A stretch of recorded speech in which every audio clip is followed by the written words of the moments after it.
আমরা খুব দুঃখজনকভাবে বলতে চাই, আমাদের কোনো কথা, আমাদের কোনো বক্তব্য কোনোটা কি সত্য চাওয়ার বিরুদ্ধে ছিল?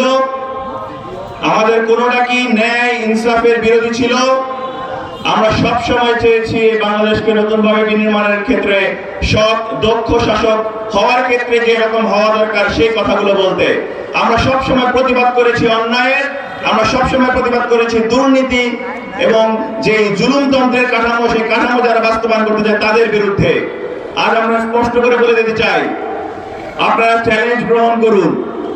আমরা যেভাবে বুকে হাত দিয়ে বলতে পারি, আমরা আজ ইতিহাসকে বলতে পারবো যে আমরা আজ এই শাহবাগের ময়দানে দাঁড়িয়ে যেভাবে সাহসীভাবে হ্যাঁ ভোটের পক্ষে ক্যাম্পেইন করেছি, আপনারা কেউ কি সেটা করেছেন?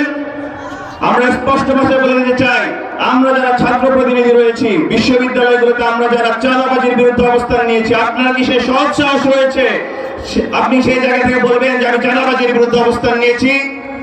এই জায়গা থেকে সুস্পষ্টভাবে বলতে চাই যে আপনারা আমাদের ভুল বোঝা বন্ধ করুন।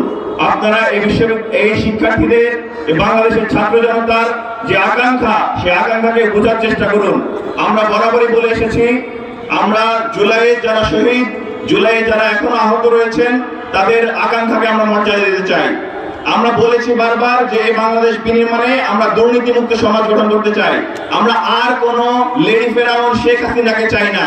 আমরা এমন কোন ব্যবস্থা চাই না যেখানে দুর্নীতি দমন কমিশন স্বাধীন থাকবে না, বিচার ব্যবস্থা স্বাধীন থাকবে না, পিএসসি স্বাধীন থাকবে না, এমন কোন ব্যবস্থা আমরা চাই না।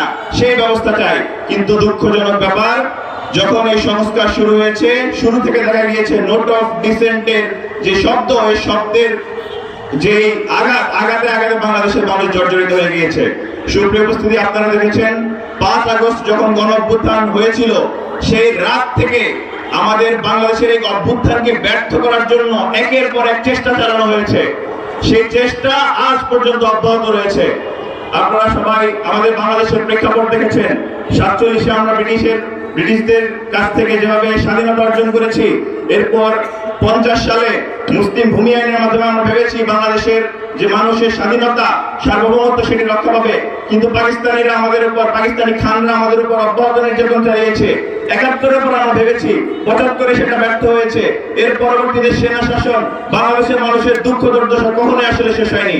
কিন্তু 24 কি এক নয়, 24-এর আমরা যারা ছাত্র জনতা রয়েছি, তারা কোনোভাবেই সেই পুরনো বন্দোবস্ত, পুরনো স্টাইলে এই যে ফুলের দোকানগুলো, এই যে টেম্পো স্ট্যান্ডগুলো, এই যে সরকারি দপ্তরগুলো, এই যে বিভিন্ন পরিবহন সেক্টর কিংবা বিভিন্ন দপ্তরগুলো থেকে যে চাঁদাবাজি নেওয়া, দুর্নীতি করা, অসৎ শাসন করা, জোর জবরদস্তি করা, আমার কথার বাইরে অন্য কোনো